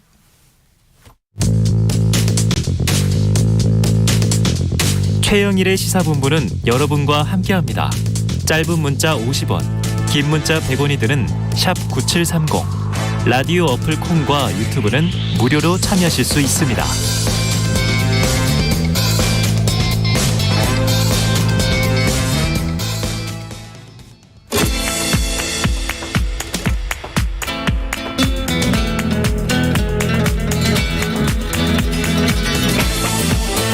네, 정치권의 허심탄회한 속내를 들여다보는 시간이죠. 각설하고 시즌2. 자, 장해찬 재단법인 청년재단 이사장, 현근택 변호사 함께하겠습니다. 두 분 어서 오세요. 안녕하세요. 네, 안녕하세요. 자, 본격적으로 시작해보죠. 야, 이게 뭡니까? 오늘은 이게 부인 대전. 두 분이 다 각각 키워드로 부인 사건을 들고 오셔가지고 이렇게 됐는데, 자, 첫 번째 키워드, 언터처블 김건희. 아, 이거 영화 제목인데. 두 번째 키워드, 꼬리 자르기 김혜경. 야, 오늘 뭐 대단합니다. 키워드만 봐도 불꽃이 튑니다. 자, 먼저 현 변호사님, 언터처블 김건희 어떤 의미예요? 이게 사실은 뭐 제가 봐도 거의 대선 아직 안 끝난 시즌 2 같은데. 아, 그래요? 예, 왜냐하면 김건희 논란 같은 경우에가 뭐 워낙 오래된 거잖아요. 그런데 이제 최근에 제가 이 제목을 뽑은 이유는 이게 사실은 이제 뭐 여러 가지 논란이 있지만 뭐 사적 채용이든 문제도 있는데 결국 이 문제를 어떻게 처리하느냐 문제잖아요. 네네네. 결국은 이제 제2부속실은 뭐 만들 생각이 없는 것 같고 이제 그때 국회 운영에도 보니까 뭐 고려 안 하는 거지 않습니까? 네네. 또 일단 문정수도 없고 그러면 이제 결국 특별감찰관 얘기가 나와야 되는데 네. 이것도 뭐 어찌 보면 뭐 북한 인권재단 해라 뭐 교육위원 해라 여러 가지 이제 조건을 걸고 있거든요. 그게 잘 안 되는 것 같다. 그럼 어떻게 관리할 거냐 이 문제인데 제가 이 제목을 뽑은 거는 일단 어제 오늘 이제 논란이 되고 있는 게 결국은 대통령 동선과 관련된 문제인데. 팬카페? 그렇죠. 팬카페. 네. 강신업 변호사가 처음에 팬카페 얘기 나왔을 때 네네. 김건희 여사가 만들려고 했다. 이 얘기 스스로 했어요. 네. 물론 나중엔 부인했지만. 그럼 만들려고 했으면 그걸 접을 수 있는 것도 결국은 김건희 여사가 하면 되거든요. 하지 말아라. 해산해라. 아니면 강신업 변호사가 요즘 말을 되게 세게 하거든요. 지금 이제 회장직은 내려놨죠. 회장직 내려놨지만 그런데도. 어쨌든 이제 뭐 저는 영향력이 있다고 보는데 발언이나 이런 걸 보면 굉장히 세게 해요. 네. 누가 봐도 좀 불편하게. 그러니까 일반 변호사를 떠나서 일반인들도 잘 안 쓰는 용어들을 막 이렇게 페이스북에 쓰고 그러고 네네. 있는데 그게 모든 국민들이 보기엔 좀 불편하거든요. 근데 이거를 제어하거나 아니면 좀 관리 통제할 수 있는 분이 저는 김건희 여사라고 봐요. 본인이 직접 본인 팬카페니까. 그렇죠. 직접 예를 들어서 그만해라. 네. 그리고 강신업 변호사 그만해라. 이러면 되거든요. 근데 지난번에도 어떻게 했냐면 지인한테 나는 관계없다라는 문자를 보냈다라고 전해졌다라고 언론에 보도됐어요. 그러니까 전원을 한 3번 거쳐가지고. 뭐 그럴 필요가 뭐 있어요. 직접 저는 앞으로 이 팬카페에 관여 안 하고 있고 팬카페는 저 관계 없습니다. 활동 안 했으면 좋겠습니다. 이렇게 딱 한마디 하면 되는 거예요. 그 말이 그렇게 어려운가요? 자, 해법까지 문제 제기하도록 해법까지 내셨는데 장 이사장님 왜 안 될까요? 그럼? 그러니까 저는 일단 이번에 대통령의 동선이 언론 등을 통해 공개되기 전에 팬클럽을 통해서 공개된 건 대단히 부적절하다고 생각을 합니다. 그리고 지금 이 출처를 대통령실 경호처에서 찾고 있다고 하는데 뭐 당에 이제 대구시당에 협조를 요청했는데 거기서 새어나간 것이든 어떤 식으로 유출된 것이든 그 책임자 실무진을 일벌백계 해야 한다고 생각하고 재발 방지가 필요하다고 봐요. 그러나 다만 이 하필 팬클럽을 통해 유출되었다고 해서 이번 사건의 책임을 전부 다 김건희 여사에게 물을 수 있느냐. 그건 그 실무진이 책임을 지면 되는 문제거든요. 그리고 제가 자발적으로 국민이나 지지자들이 모인 팬클럽에 대해서 이래라 저래라 말하는 건 전 좀 부적절하다고 봐요. 이게 뭐 공공의 성격을 가진 단체는 아니잖아요. 다만 이분들이 아마 진심으로 김건희 여사나 윤석열 대통령이 잘 되기를 바라는 순수한 마음일 겁니다.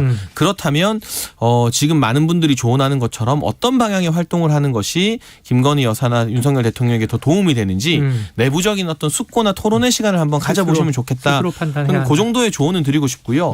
사안이 지금 뭐 김건희 여사 팬클럽을 통해서 대통령 일정이 공개되어서 그렇지 꼭 이 같은 케이스가 아니더라도 대통령의 비공개 일정, 보안 일정을 공개했다면 그 누구든 대통령실 공직기관 비서관실에서 감찰을 해서 책임자 문책하고 이 일벌백계 해야만 내부 기강이 더 다져질 겁니다. 근데 최근 제가 좀 다행스럽게 보고 있는 보도를 보면 용산 대통령실 내부에 아주 엄격한 감찰 절차가 진행되고 있다. 뭐 비서관급 2명, 뭐 인사가 거론되고 있고 행정관급 행정요원들까지 뭐 수십 명이 이 감찰에 적발될지도 모른다는 보도가 나오는데 이런 식으로 내부 기강을 단단히 잡는 것 계기가 무엇이든 지금 국민들 보시기에 좀 필요한 조치다. 그러니까 대통령실에도 뭔가 변화가 필요하다는 목소리들이 계속 있었잖아요. 홍보수석과 정책기획수석이 새로운 것 외에도 실무진들부터 어떤 정신적 무장을 새로 하는 모습 또 필요하다면 실수가 있었던 분들 책임질 분들 내보내는 모습 보여주는 거 지금 단계에서 필요하다는 생각이 드네요.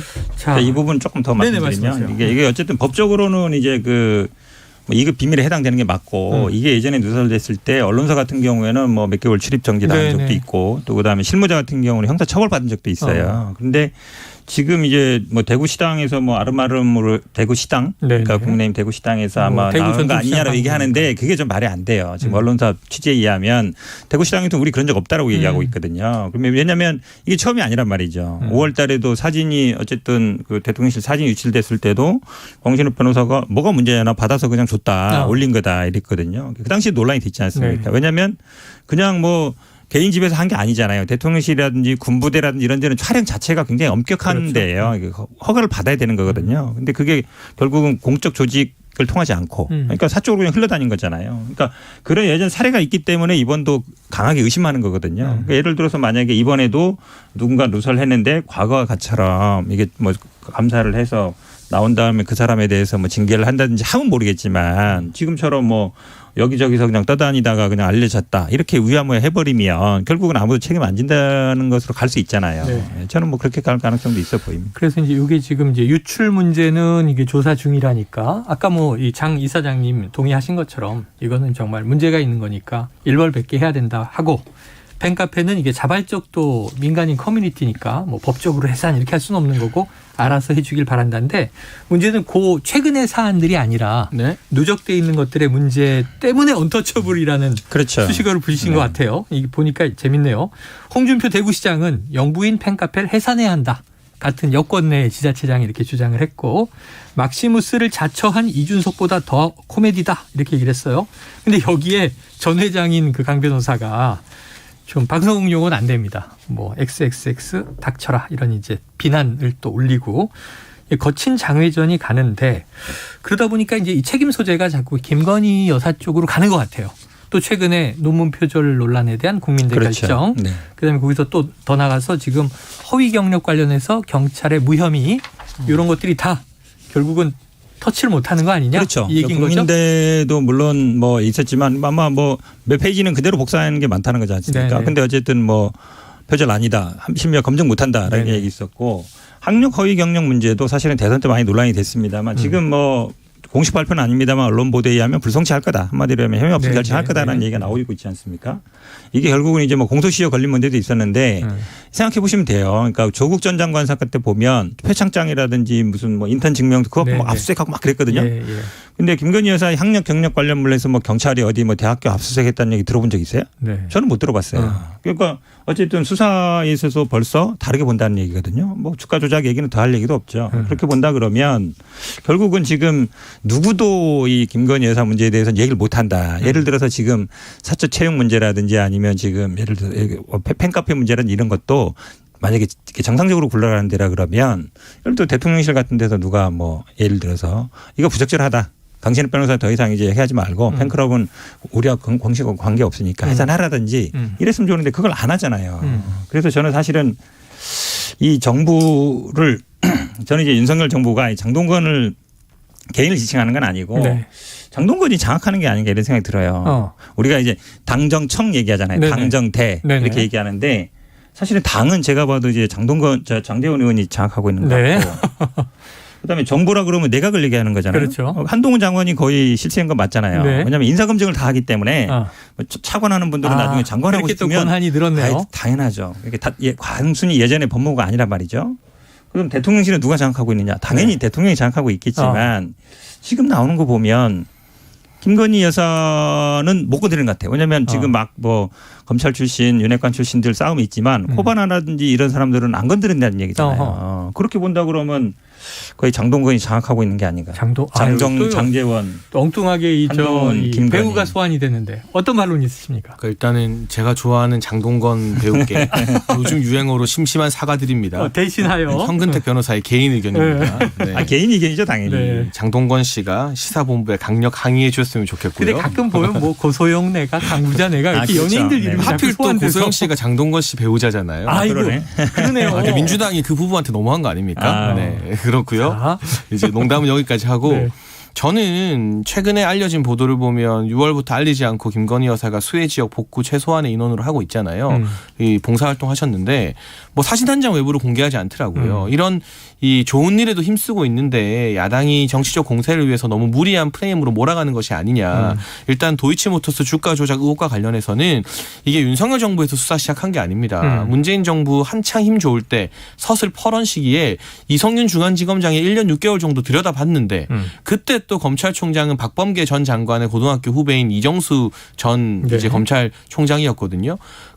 이정수 당시 이제 중앙지검장이 또 연달아 이어받았죠. 또 김호수 총장이었고. 네네. 어쨌거나 전부 다 이름만 들어도 학연이나 여러 가지 인맥 등으로 이 문재인 정부의 핵심 인사들과 가깝다고 알려진 분들이 중앙지검장 검찰총장 할 때 1년 6개월이나 들여다보고서도 기소를 못했던 사건이에요. 그러니까 이걸 가지고 뭐 윤석열 정부가 이 김건희 여사 사건에 대해서 개입한 것처럼 말하는 것은 사실상 김호수 총장, 이정수, 이성윤 전 중앙지검장 등을 비판하셔야 되는 일인 거죠. 사례에 맞지 않는다는 생각이 들고요.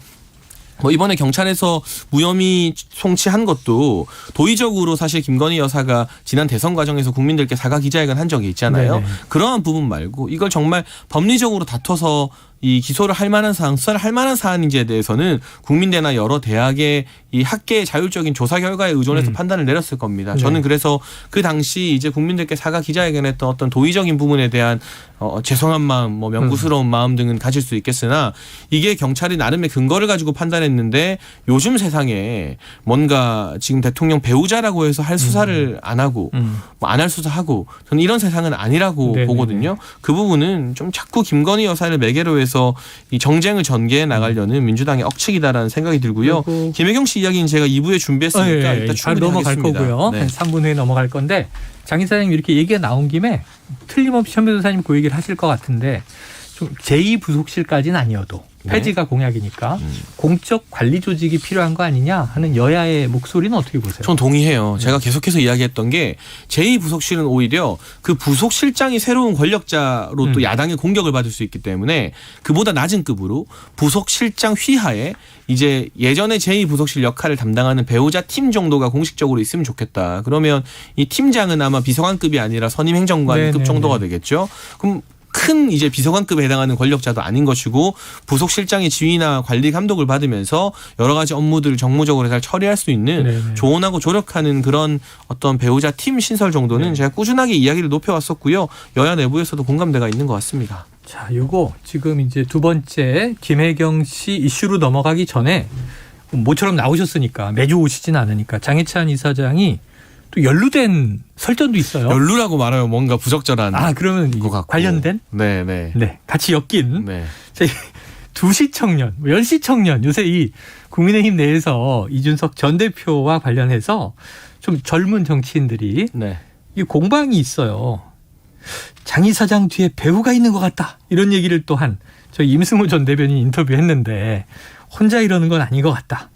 자, 어떻습니까? 일단은 상황이. 제가 좋아하는 시간 오후 2시가 다가오고 있어요. 다가오고 있습니다. 힘이 더 나는데요. 저희 끝나는 시간입니다. 일단은 이 지금 여러 가지 지형을 보면 알겠지만 2030 보수 진영 정치인 중에서는 이준석 전 대표와 친 이준석계가 절대적 주류입니다. 네. 그렇기 때문에 제가 예를 들자면 삼국지 이 장판파에선 장비처럼 혼자서 이준석 전 대표뿐만이 아니라 그를 따르는 수많은 이준석 키즈, 이준석 아바타들의 파상 공세를 막아내고 있는데 배우가 있다면 그들 뒤에 이준석 전 대표라는 배우가 있는 거지 혼자 장판파의 장비 역할하고 있는 저한테 무슨 배우가 있겠습니까? 이 배우라는 건 뒤에서 조력하는 그룹을 말하는 거잖아요. 그렇죠. 물론 저는 이 이름이 알려지지 않은 전국에서 헌신한 수많은 청년 당원들이나 정권 교체에 기여했던 우리 청년본부 식구들, 청년 보좌역 식구들의 뭐 다 의견이 동일한 건 아닙니다만 많은 응원과 지지를 받고 있습니다. 다만 언론에 드러나고 방송에 출연할 수 있는 스피커들 중에서는 이제 그쪽이 2030 내부에서는 주류잖아요. 그러니까 주류가 비주류한테 배우가 있다고 말하는 건 태어나서 처음 보는 광경이라 이분들이 이제 엄카로 정치하기 전에 정치 전반에 대한 공부를 좀 더 하셔야겠다라는 생각이 많이 듭니다. 야, 나의 지금 현재 청년재단 이사장이시니까 나의 배우는 순수한 청년들이다. 아니 뭐 전 이거 순수 비순수 뭐 진짜 가짜로 나누고 싶진 않고요. 다만 말씀드리고 싶은 건 방송에 나와서 목소리를 못 내는 청년들의 또 다른 목소리도 일정 부분 있다. 그게 마치 아예 없는 것처럼 전부 다 이 전 대표의 지금 같은 어떤 비난 행보에 찬성하는 것처럼 비춰서는 절대 안 되겠다는 문제의식을 말씀드리는 거지. 저희 쪽 저를 응원하는 청년들이 무조건 옳다? 뭐 그렇게도 생각하지 않아요. 다른 목소리도 의견이 있다. 다른 거죠. 윤 정부의 성공을 바라는 청년들도 있다. 그래요. 앞으로 어떻게 되는지 지켜보도록 하고요. 이제 본격적으로 두 번째 이슈.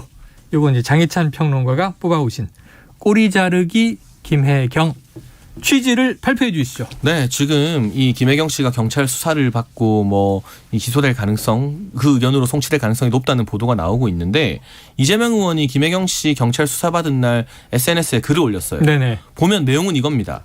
우리 아내에게 미안하다. 그리고 이건 전부 다 배소연 잘못이다.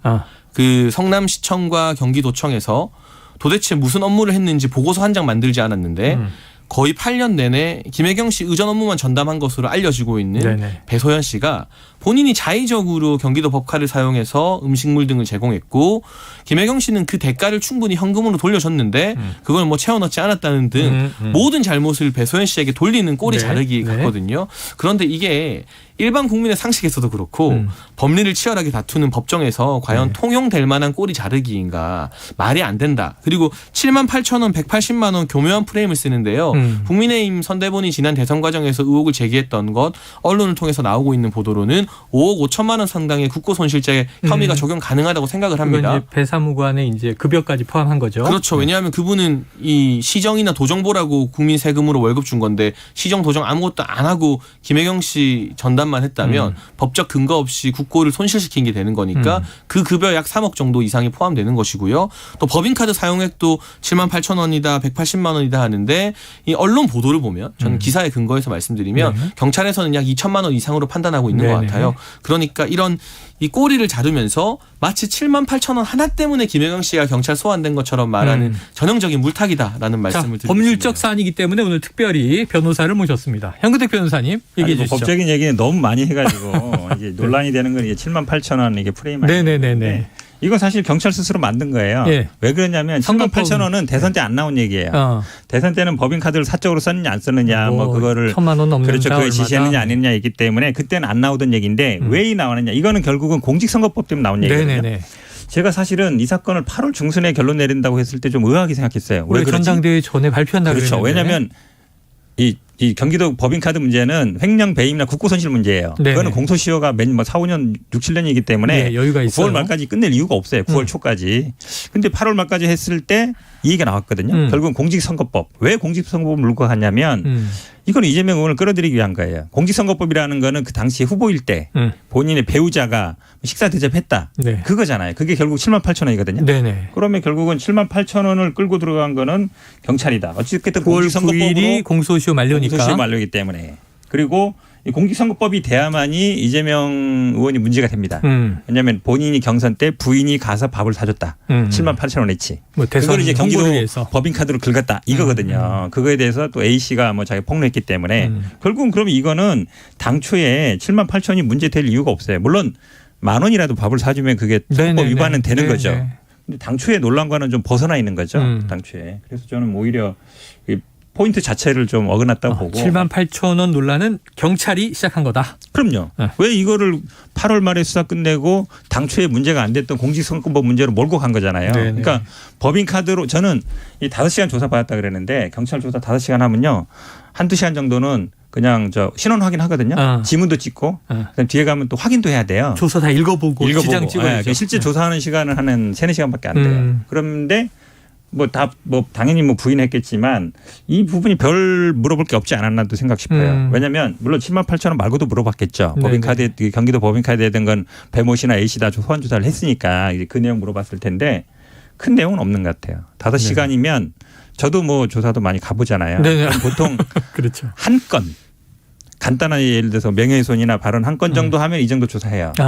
보통 막 건이 많으면 오전 오후 이렇게 나눠서 하거든요. 밤에도 하고 이러는데 제가 보기엔 별건 아닌 것 같아요. 경찰은 소환한 김에 이게 선거법 관련 78,000원 민주당 의원 부인들 3명에게 그렇죠. 26,000원짜리 3인분을 샀다는 것만이 아니라 나머지 법인카드 남용 의혹도 한다 그랬잖아요. 당연히 물어봤겠죠. 근데 짧게 끝났다. 저는 어떻게 보세요? 좀 다른 게 공익 제보자 A 씨에 의해서 다수의 사진과 녹취록 정황 등이 충분하게 증거로 제기되었고 경찰이 이걸 들여다보고 증거 검토를 할 수 있는 시간이 있었기 때문에 김혜영 씨가 가서 아마 변호인 조력을 받아서 묵비권을 행사하거나 제대로 대답 안 해줬을 가능성이 높지 않을까 개인적으로 추정합니다. 그래서 사실 이 소환 조사 같은 경우는 실제로 김혜경 씨를 조사하는 과정에서 꼭 거쳐야 될 과정이지만 이게 짧았다고 해서 경찰의 기소 근거나 기소 의견 송치 근거가 부실할 것으로 보지는 않습니다. 한번 이 공소시효가 9월 9일인가요? 그렇게 끝날 맞습니다. 거예요. 공직선거법상 공소시효는. 그럼 한 일주일 정도 여유를 두고 검찰에 의견을 내고 검찰에서 또한 일주일 정도 들여다본 다음에 기소할지 말지 결정하거든요. 그러니까 8월 말에는 8월을 넘기기 전에는 경찰에서 검찰로 어떤 식으로든 송치를 하거나 의견을 낼 수밖에 없습니다. 구속 의견, 불구속 의견. 그 과정을 한번 지켜보시죠. 알겠습니다. 지켜보도록 하고 2주 정도 남았습니다. 그런데 지금 이거 또 법조인이 계시니까 지금 이제 오늘 나온 뉴스들을 쭉 보면 그 문제가 된 5급 배모 사무관은 이 죄를 좀 피하기는 어려울 것 같아요. 근데 김혜경 씨는 몰랐다. 이 입장인 거고. 근데 이제 말씀하신 7급 A 씨가 제보자로 계속 이런 일이 있었다. 자, 근데 지금 다음 주에 사전 구속영장 실질 심사를 청구했고 다음 주에 이제 실질 심사를 한다는 거죠. 구속 가능성 어떻게 보세요? 저는 기각될 가능성이 있다고 봅니다. 왜 그러냐면 결국은 구속이라는 거는 우리는 처벌로 생각하잖아요. 근데 원래는 법적으로 안 그래요. 1번은 혐의가 있냐 없냐. 그다음에 2번째는 증거인멸 우려가 있냐. 3번째는 도망갈 우려가 있냐 이거거든요. 근데 이 배모 씨 수사는 4월 정도부터 시작됐어요. 시작돼서 일단 경기도청 압수수색했고 본인 집도 했고 핸드폰도 했고 그 식당 120군데 정도 압수수색했잖아요. 본인 소환도 여러 번 조사 받았거든요. 그러면 이제 증거는 다 나온 거고. 그다음에 예를 들어서 예를 들어 도망가겠느냐. 도망이라는 거는 보통 주거지가 있냐. 자기 주민등록상 주소지하고 실제 주거지가 같냐. 자기 집이 있냐 이런 거 보는 거거든요. 근데 이분도 부르면 또 갔고. 그런데 사실은 지금 말씀처럼 이게 만약에 급여 예를 들어서 채용이 문제가 있는데 그거를 다 국고손실로 한다. 이거를 만약에 지금 3억이라는 거잖아요. 네네. 그렇게 문제 삼으면 채용 비리 문제 되는 사람들이 다 국고손실로 가는 거거든요. 그렇겠네요. 그렇겠네요. 그러면 그런 걸 국고손실이라 그러진 않아요. 예를 들어서 일을 안 한 사람한테 돈을 줬다. 그런 거는 이제 문제가 되죠. 그러니까 허위로 이름 등록해놓고. 국회의원 비서관. 그러니까 예를 들어 등록해놓고. 여기 반론. 그것도 국고손실로 처벌하지는 않았어요. 지금까지. 네네네. 국고손실이라 그러면 예산을 고의적으로 낭비한 경우 이런 경우이기 때문에 예를 들어 일을 안 했는데 돈을 줬다. 이게 아니거든요. 그러니까 일을 예를 들어서 원래 일을 해야 되는데 일을 했다.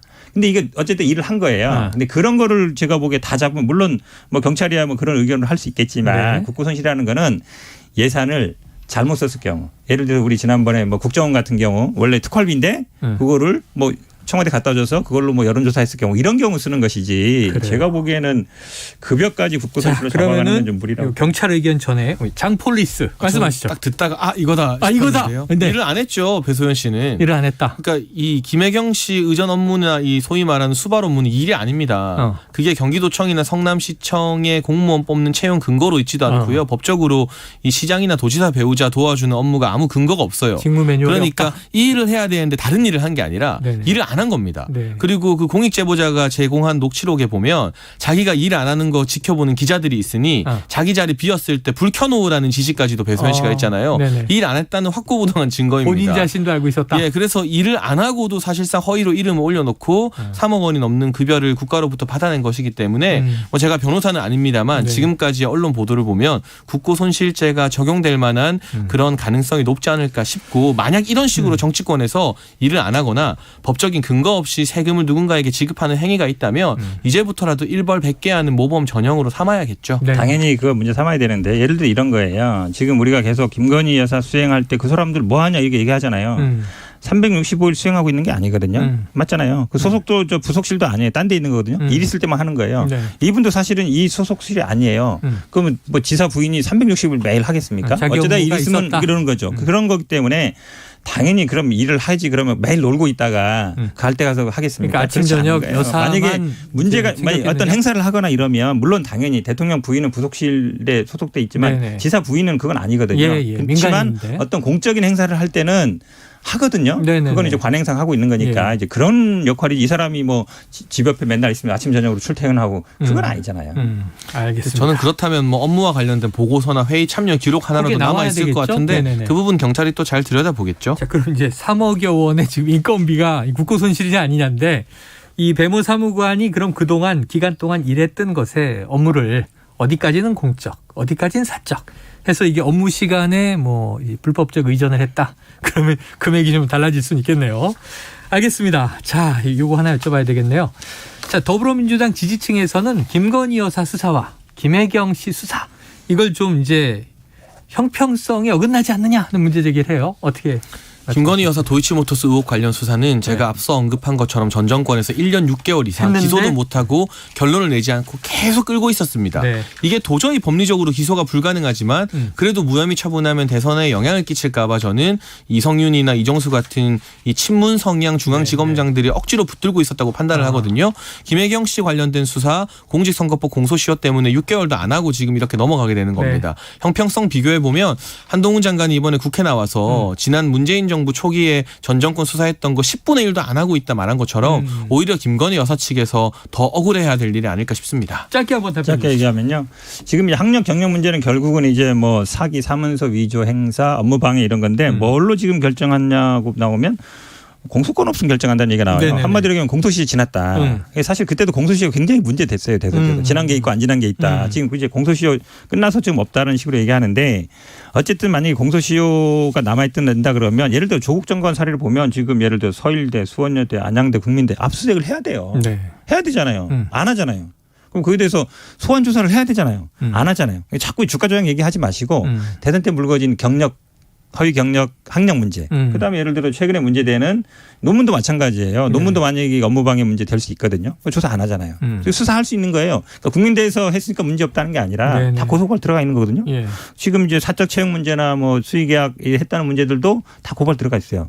수사 안 하잖아요. 그러니까 당연히 그 얘기 나오는 거죠. 알겠습니다. 자, 앞으로의 또 흘러가는 이 양방을 지켜보고 각설하고 시즌2에서 불꽃 공방을 펼쳐보도록 하죠. 오늘은 여기서 정리하죠. 장희찬 재단법인 청년재단 이사장 그리고 현근택 변호사와 각설하고 시즌2 함께했습니다. 두 분 고맙습니다. 감사합니다. Splish splash, I was taking a bath. Long about a Saturday night. 점심 먹고 유쾌한 시사 디저트 한 입. 최영일의 시사본부. Well, I stepped out the tub and put my feet on the floor. I wrapped the towel. 네, 시사본부 매일 이 시간 청취자분들께 드리는 깜짝 간식 선물이 있습니다. 자, 목요일 오후 오늘도 준비돼 있죠. 편의점 상품권. 자, 코너 들으시면서 문자로 의견 주시는 청취자분들에게 저희가 쏘는 거고요. 짧은 문자 50원, 긴 문자 100원이 드는 샵 9730으로 의견 많이 보내주시기 바랍니다. 자, 경제 이야기 들어보는 경제본부 시간입니다. KBS 보도본부의 서영민 기자 나오셨습니다. 어서 오세요. 안녕하세요. 저는 경제가 제일 걱정이에요. 경제가 제일 걱정인데 오늘 이발도 산뜻하게 하고 너무 연예인처럼 나오신 거 아닙니까? 감사합니다. 오늘 금리도 막 오르고 했는데 초췌하게 나오셨어야죠. 어젯밤에 술을 먹어서 오늘 얼굴이 좀 부었습니다. 얼굴이 하얘요. 자, 그런데 오늘 이야기는요. 네. 한중 수교 30주년부터 시작한다 그래서 네. 이거 외교에서 다루는 건데 왜지? 왜일까요? 중국이 우리나라의 최대 교육국이고 그리고 좀 썰렁한 상황이고 네. 지금 축하라는 얘기도 잘 안 나오죠. 맞아요. 30주년인데 뭐 조용히 지나가는 느낌도 있고. 근데 이게 경제 얘기가 결국 중국 얘기고 미국 얘기고 우리 주변 얘기여서 가지고 온 건데 꼭 한중 관계 국한하지 않고 좀 넓게 경제를 둘러싼 환경을 볼 수 있는 계기가 아닌가. 어찌 보면 약간 뚱그름을 잡지만 어찌 보면 들어볼 만한 얘기이지 않을까 해서 가져왔습니다. 아니, 지금 말씀 들으니까 저는 확 그냥 이해가 됩니다. 왜냐하면 네네. 우리가 뭐 수출로 성장해온 나라잖아요. 맞습니다. 근데 그 최대 교육국이 미국이었고 네. 중국으로 역전됐고 맞습니다. 미국도 중요하고 중국도 중요하고 네. 그 외의 나라들도 중요한데 지금 말씀하신 거 보니까 우리가 외교하면 통상 또 통상 외교 네. 이렇게 얘기를 해왔으니 경제와 외교가 다른 게 아니다. 자, 시작은 어디서 출발하실 거예요? 한중 수교 1992년으로 가시죠. 가시죠. 네, 북방 외교였습니다. 네. 노태우 대통령의 가장 큰 업적 하면 이 북방 외교를 맞아요, 꼽습니다. 맞아요. 그동안 수교가 없던 나라들과 수교를 체결하고 경제적인 교류 협력을 촉진한 것으로 평가받는데 네. 근데 이 수교가 좀 늦었습니다. 그 어디에 비해서 일본이나 미국에 비해서 사실은 이 중국과의 수교는 1972년 으로 거슬러 때잖아요. 올라가야 합니다. 핑퐁 외교. 맞습니다. 그 71년에 키신저 미국 국무장관 그러니까 미국 정치의 거두 타이탄 자이언트라고 표현을 하더라고요.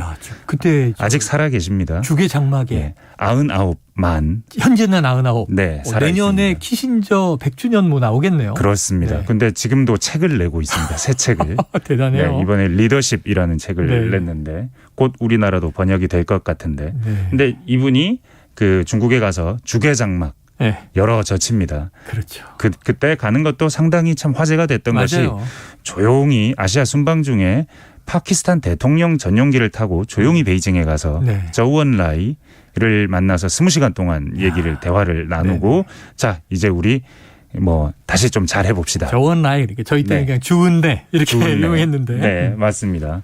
그래서 수교를 맺는데 근데 그 수교 맺은 건 79년이고요. 한참 뒤고 그 바로 다음에 일본이 수교를 맺습니다. 80년에? 73년에 일본이 먼저 수교를 맺습니다. 일본이 사실, 더 먼저? 네. 사실 이게 열어 젖힌 건 미국이지만 일본이 그때 깜짝 놀라요. 그건 몰랐네요. 사실은 일본이 미국의 가장 큰 동맹인데 조용히 몰래 베이징에 갔다고 해서 당시에 일본은 큰 쇼크를 받습니다. 닉슨 쇼크라고 일본에서는 부르는데 그러면서 미국한테 뒤처지면 안 돼. 우리가 미국보다 먼저 수교를 해야 돼. 그래서 진짜 실제로 먼저 수교를 했고. 그랬는데 79년이 돼서야 미국은 중국과 수교했다. 그러니까 그들은 한 70년대 다 이미 끝낸 일을 우리는 아무래도 북한이 있었기 때문에 빨리 못했던 겁니다. 분단 상황이니까.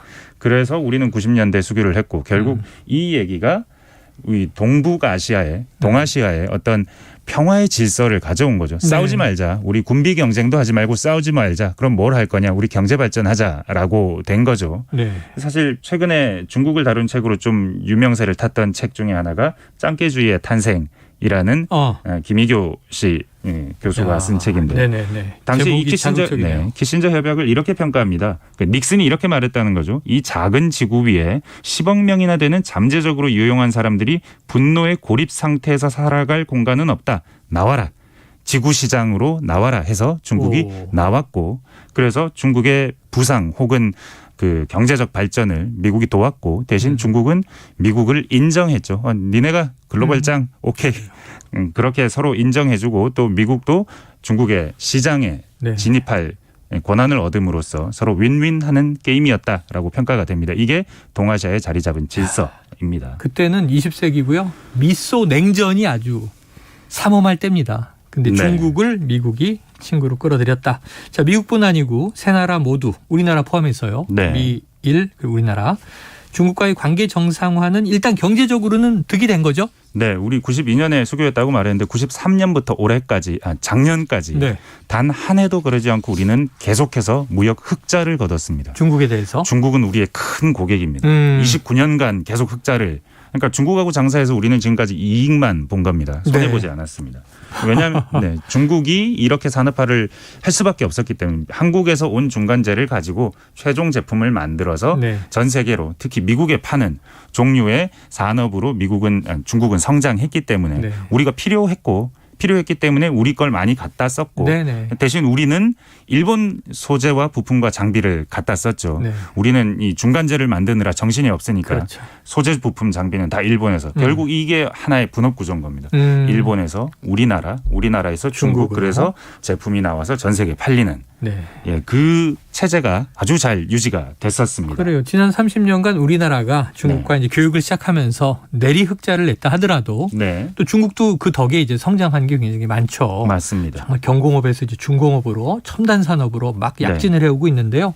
그럼 이제 미, 일 그리고 우리나라 결국은 이 수교, 관계 정상화, 경제 교육은 서로 잘했다. 근데 이걸 키신저 질서 이렇게 부릅니까?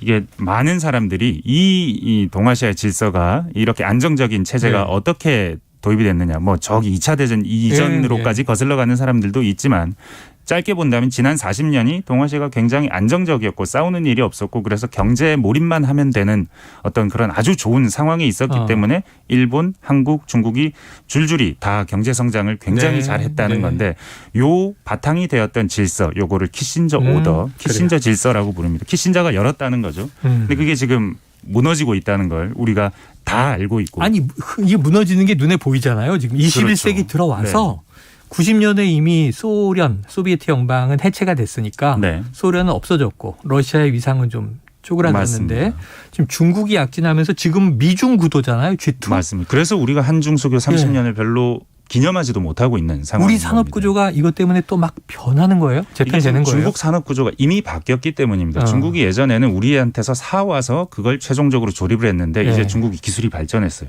그럴 필요가 없어졌습니다. 자체적으로 조달하고 완제품 생산하는 나라가 됐습니다. 경쟁국이 된 거죠. 우리가 오히려 수입을 하죠. 배터리 부품, 자동차 부품, 2차 전지, 석유화학, 섬유 다 수입합니다.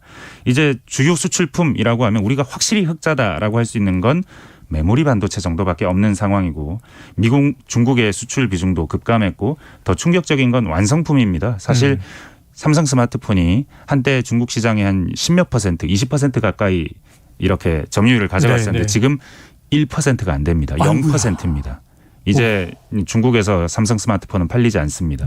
현대차 역시 중국에서 굉장히 차를 많이 찍어냈었는데 지금 이제 중국 공장도 없습니다. 너무 안 팔려서 공장도 다 팔아버렸고 tung 비어 있습니다. 심각하네요.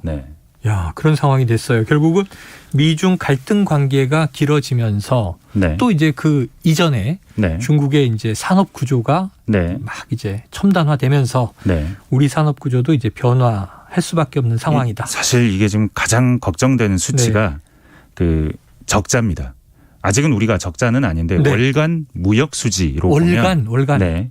지난 5월, 6월 연이어 적자였고요. 계속해서 적자입니다. 그 뒤로도. 5월 달에 11억 달러, 6월 달에 12억 달러. 이게 사실은 경상수지가 되면 사실 그 외 서비스가 오간 거랄지 아니면은 장기 계약 같은 것들이 반영되면 여전히 흑자기는 할 텐데 근데 적자 가능성까지 나올 정도로 중국이 너무 성장했고 우리는 걱정이네요. 중국의 의존도가 커진다. 걱정입니다. 지금 네. 왜냐하면 이게 원달러 환율 때문에 수입은 이제 고통받는다고 하지만 중국은 위안화, 원위안 관계잖아요. 맞습니다. 자, 이게 정치적 안정이 흔들리니까 경제적 질서도 지금 뒤바뀐다. 앞으로 어떻게 좀 우리가 예상하고 가야 돼요? 미국이 중국이 쓰던 산업 정책을 미국이 씁니다. 지금 개입해서 산업에 개입해서 배터리 개입. 보조금은 받으려면 우리나라 미국에서 만들어라. 아이고. 자동차도 뭐 다 그런 식으로 지금 반도체도 우리나라에서 만들어라. 서플라이 체인 이제 중국하고는 선 긋는다. 이거 완전 냉전 때로 돌아가는 산업 정책이 나오는 거거든요. 그렇죠. 가치 동맹 얘기까지 나왔잖아요. 이 상황이 되면 우리는 사실 세계가 평평해야 이긴 나라입니다. 우리는 수출을 잘해야 되니까. 수출한 나라는 다른 조건은 다 그냥 조용했으면 좋겠는데 그런 시절이 돌아오지 않는다. 키신저 질서라고 불렀던 바로 그 질서가 무너지고 있고 그래서 중국과 미국이 안 좋고 우리의 수출 환경은 점점 안 좋아지고 미국, 중국 둘 다 자기 나라에서 생산하고 싶어 하는 상황 점점 힘들어진다. 내년에 키신저 장관 탄생 100주년인데 그럼 리더십이라는 책이 나오는데 끝에 내가 만든 질서는 무너졌어. 이렇게 자인할까요? 지금은 이렇게 얘기합니다. 대결은 피할 수 없지만 최소한의 협의는 해야 한다. 지금처럼 가면 안 된다. 이런 정도 얘기합니다. 지금 기조는 안 된다. 알겠습니다. 자, 오늘 경제본부 아주 유익한 얘기 한중수교 30년과 세계경제 재편 얘기를 들었습니다. 오늘 말씀 고맙습니다. 감사합니다. KBS 보도본부의 서영민 기자였습니다. 자, 오늘 이 간식 당첨자 발표는요. 시간 관계상 시사본부 홈페이지를 통해서 확인해 주시길 바랍니다. 자, 오늘 준비한 소식 여기까지 다 나갔습니다. 저는 내일 금요일 낮 12시 20분에 다시 돌아오겠습니다. 청취해 주신 여러분 고맙습니다.